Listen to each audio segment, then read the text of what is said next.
and fruit box.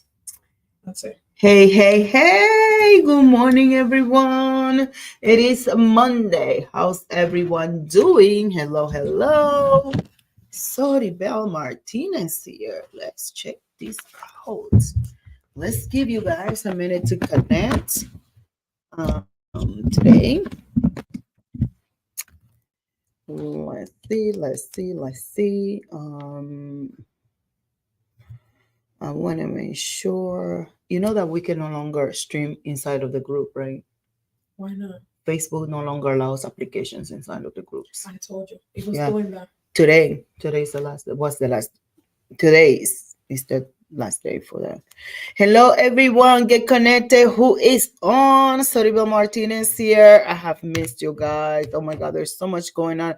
We want to tell you how's everyone doing. Share this video. Say hello in the chat. Share. Todavía I have to change the privacy. Todavía no le ha llegado a nadie. Hello, everyone. Let's see who's going to connect with me today. Continue to the order. Hello. Look who I have here today. All the way from the Dominican Republic. Hello, everybody. And I'm so happy to be here. I'm so happy to kind of see the setup, everything that happens behind the scenes. So get connected.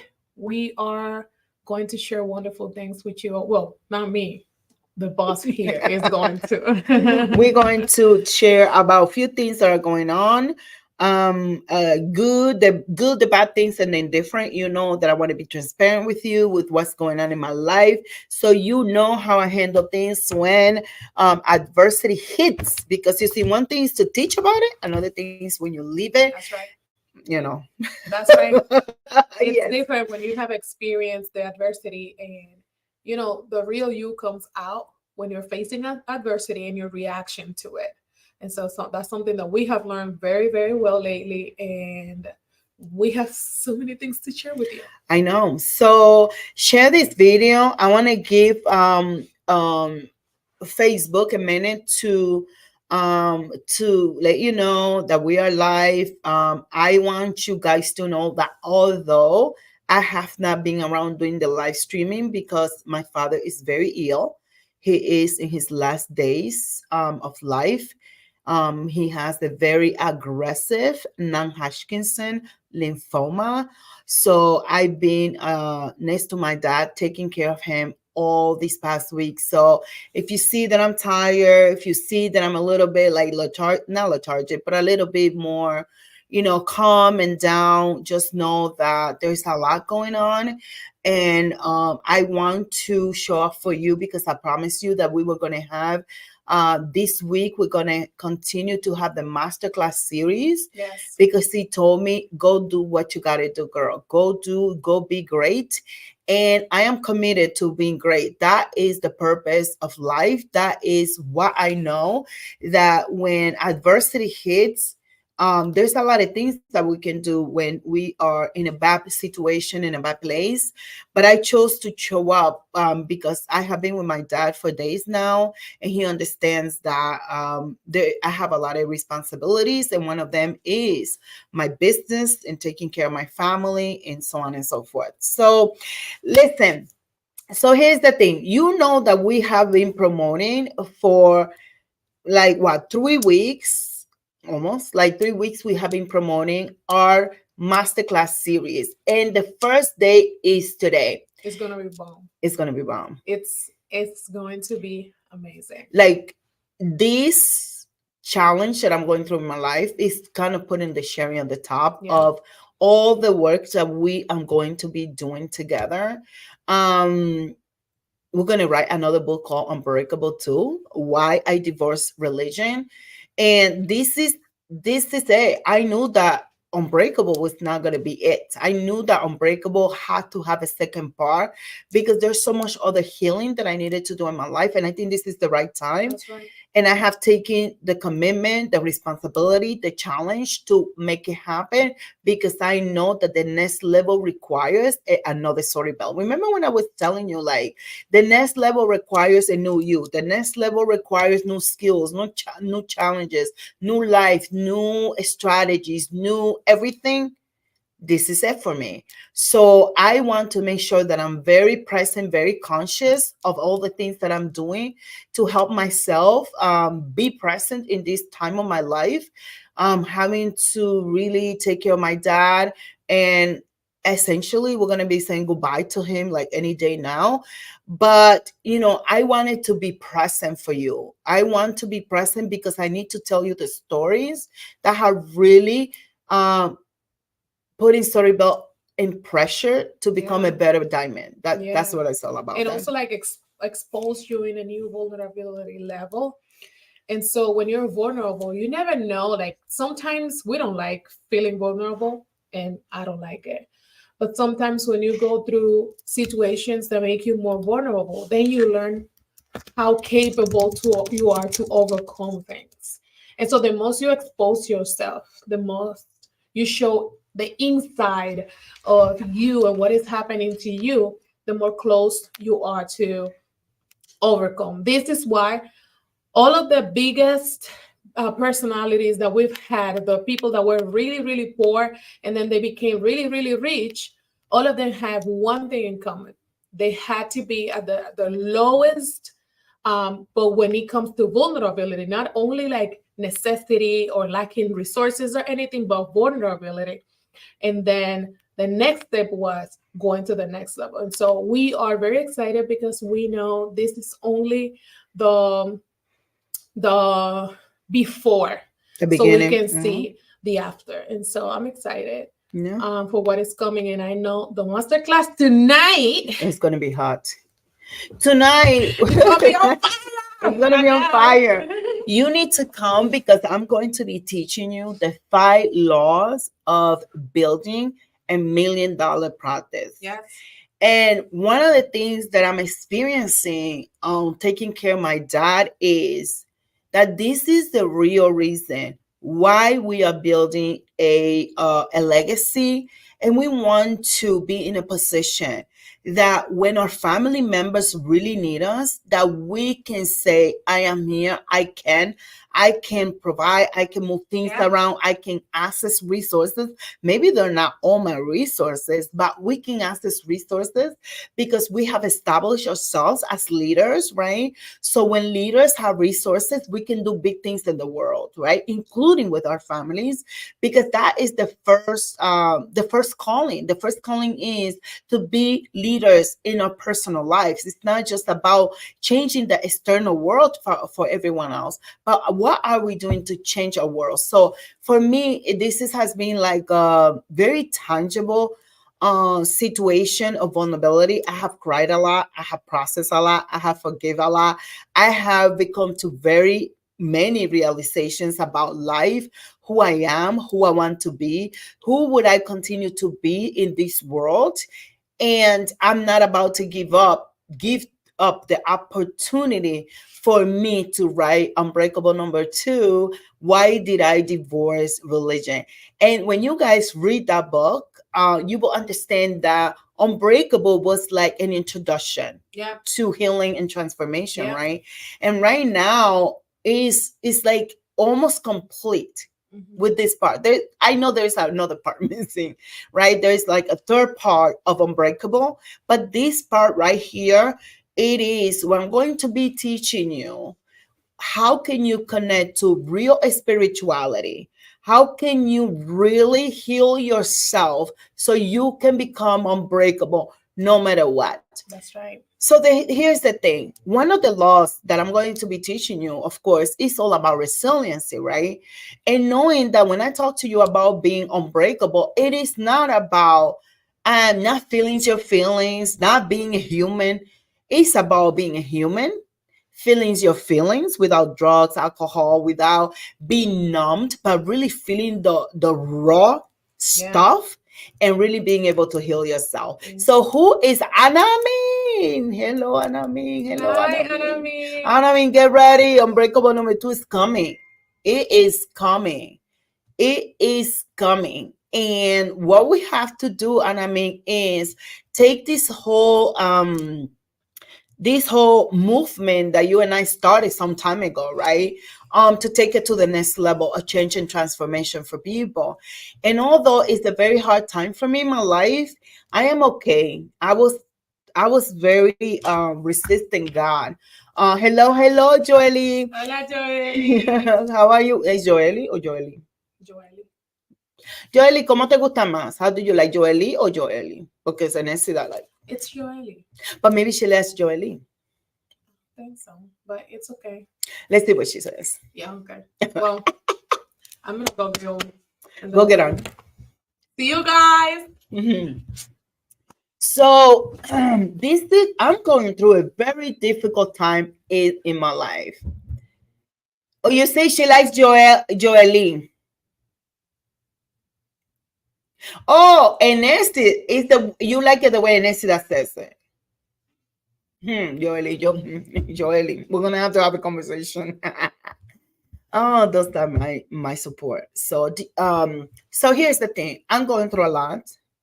If you read Unbreakable, you know that the first chapter was dedicated to the early years of my dad being in my life.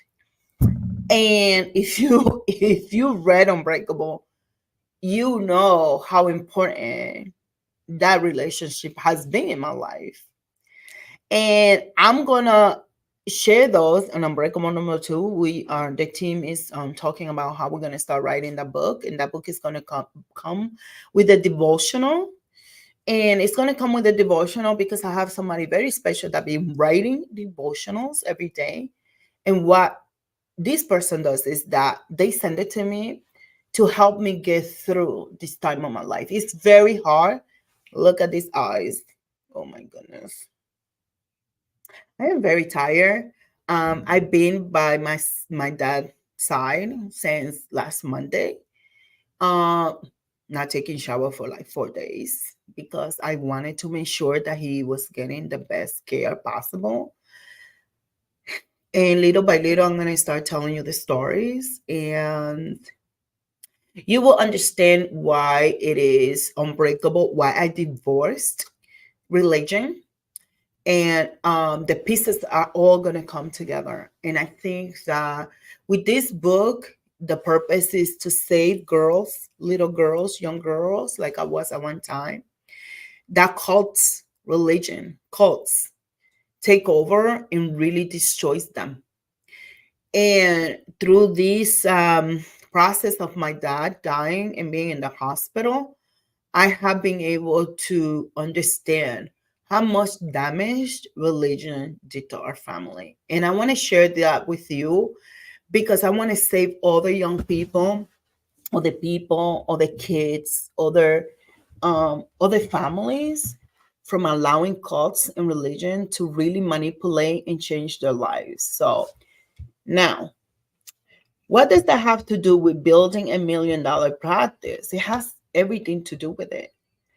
Because the only way that we can go to the next level in life is if we heal our issues, if we heal our trauma, if we heal our generational traumas.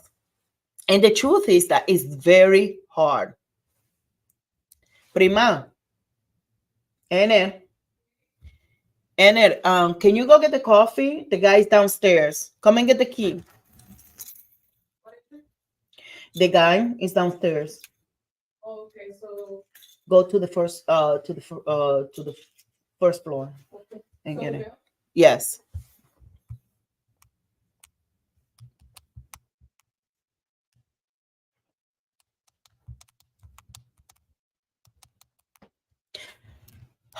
Um and I want to save all the young girls from being manipulated, from being hurt by religious people who love more religion control than the God who they claim that they serve. And I think that part of the process and part of my purpose in life is to bring this to awareness. And you may ask yourself, but Soribel, what that has to do with making $1 million practice is that we have, just the way that we help our clients change and transform, we have to learn how to face our own challenges and our own fears so we can open the doors to the next level. So for days, God had been talking to me in my spirit, in my gut, like about what the next level looks like. But I think this test is one of the tests that I needed to pass. I need to pass, it's not done. My dad is very ill any minute now. I mean, just received the phone call, to be honest with you. And the reason why I'm here today is because I have done everything possible so he is in the best care. And this is very hard for me. I'm not going to lie to you. This is very hard.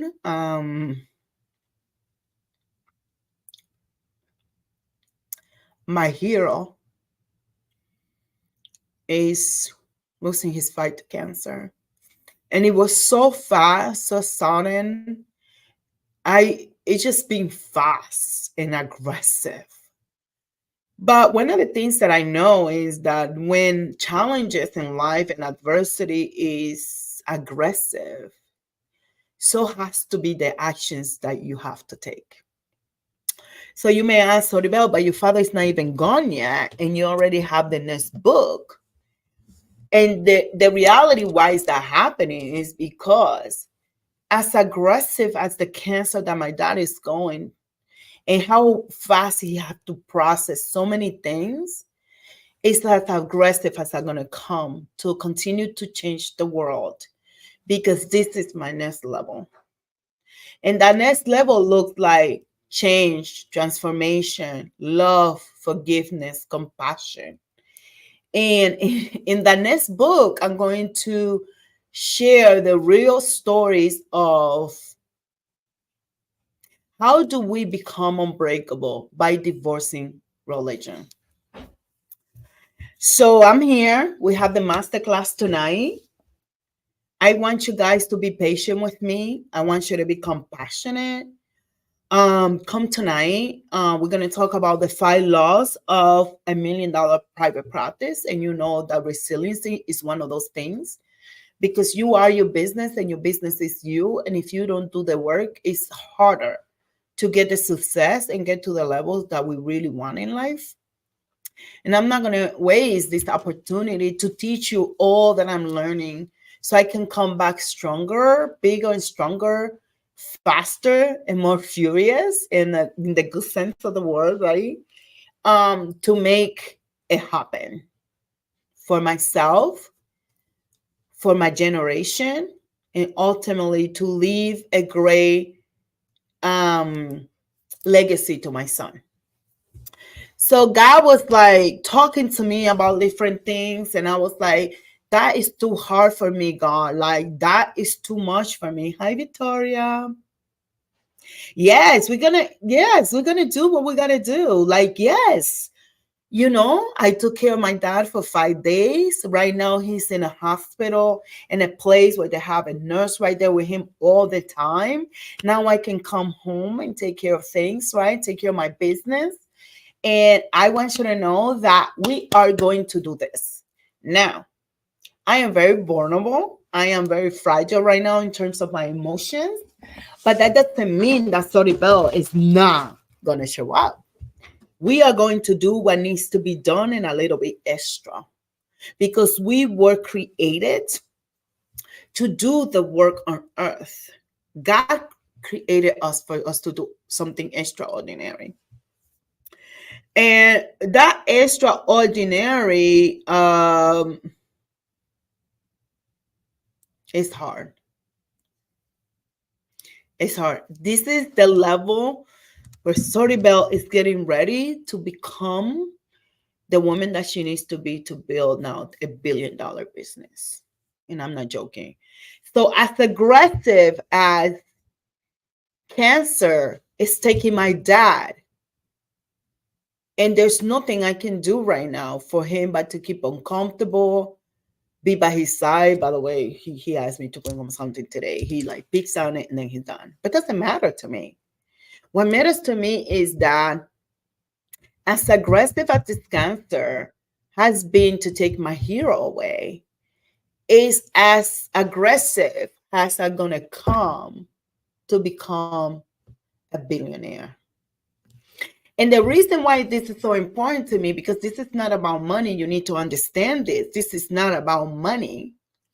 We flew my 90-year-old grandma from the Dominican Republic to come and see my dad because he came and then she was over there. Right? He lives over there, but he came for something and all this just came down on him. We brought my grandma and I sat with her. She has a little bit of dementia. She just lost my grandpa not even a year ago. Now she losing her oldest son to a very aggressive cancer. We can't even provide him with treatment at this point. I said to my grandma, I said, do you understand, grandma, that you did this? And she was like, really? How so? Grandma, you were a woman who didn't know how to read and write. And you decided as an adult to learn how to read and write. And then you said, what I was not able to learn for myself, I am going to give my children an opportunity for them to learn. So where we from, my father and my uncles became the first people who were able to graduate from college because my grandma used to poke chicken with her bare hand in hot water to send her kids to school. I said, you did that for me. This is not mine. I'm just doing the continuation of what you decided to do because you knew that you were the disruptor of poverty, the disruptor of lack of education, and the disruptor of lack of opportunities. And when people ask you something and they question you for anything, tell them, go check on Soribel books. I did that. She did that for me. And this is why I'm so passionate. You see me passionate and going for it. It's because my grandma dreamed of this. And you think that I'm going to let adversity take that opportunity to make my grandma proud from me? I'm not. Absolutely not. So from now on, I think you're going to see a different kind of Soribel because there's a new level that I'm reaching, that I'm tapping into, that require me to process this. And if you go to my first book, Unbreakable, and I see that, what chapter is that? There's a chapter called the Women Around Me. Let me see, where is the book Unbreakable? Let me get it.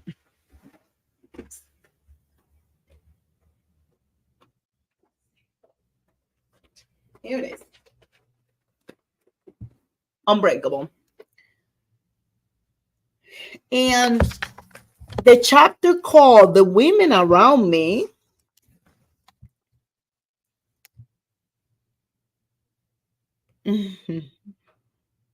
it's chapter 3, page 45. I talk about the women around me, and I have different women around me. And I think that in this chapter, I talk about three different type of women. Yeah, here we go. Yeah. And this is where I say inside of Unbreakable, chapter 3 says, the women around me. And it begins the chapter saying, every woman needs a hero. Every successful woman has her hero.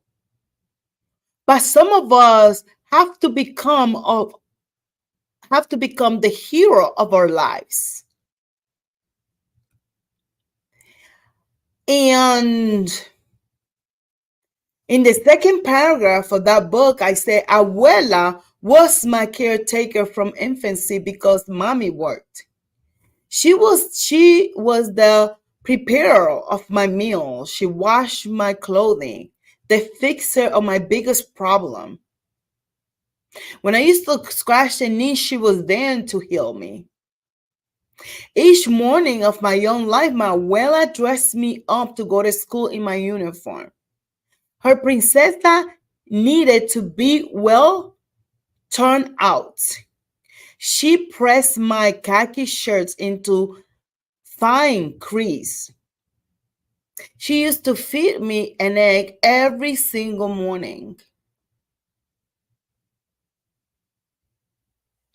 My grandma is a Dominican descent, of African descent. Ana Rita will live much of her life as an illiterate citizen in the in Dominican Republic.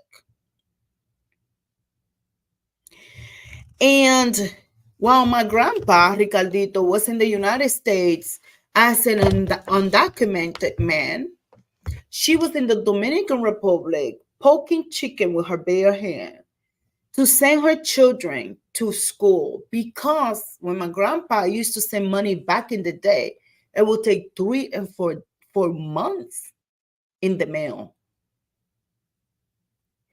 So I want to encourage you to find a hero in your life, because every successful woman needs a hero in her life. But make no mistake, in the absence of a hero, do what my grandma did. She became her own. And she opened the doors for me to have her as a hero, to become the hero for my son, and allow other women to create their own if they don't have one. You need to understand the power of generational change and transformation. So, come tonight, we're going to talk about the 5 laws of $1 million private practice. Just know that I'm very sensitive right now, and there's a lot.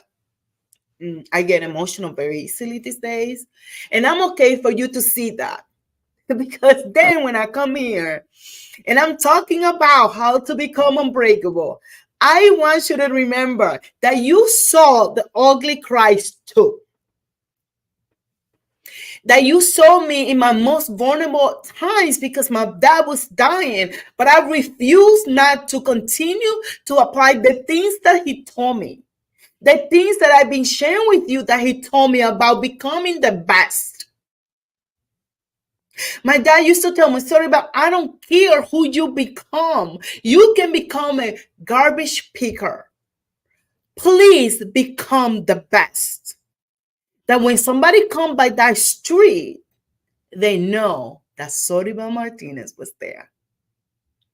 So those are some of the lessons that my dad and I have had some conversation. He's sitting on the bed. And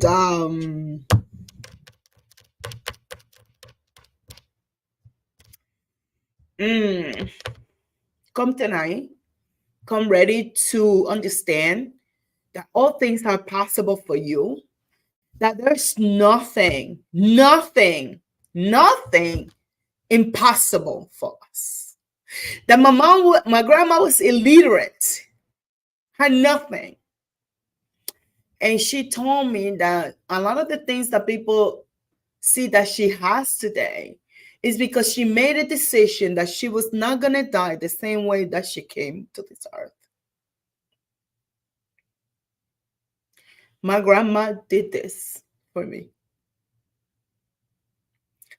She was the one that took me to my first day of school when I was 2 years and a half. And I still remember leaning into the walls of that school crying for my grandma to come back.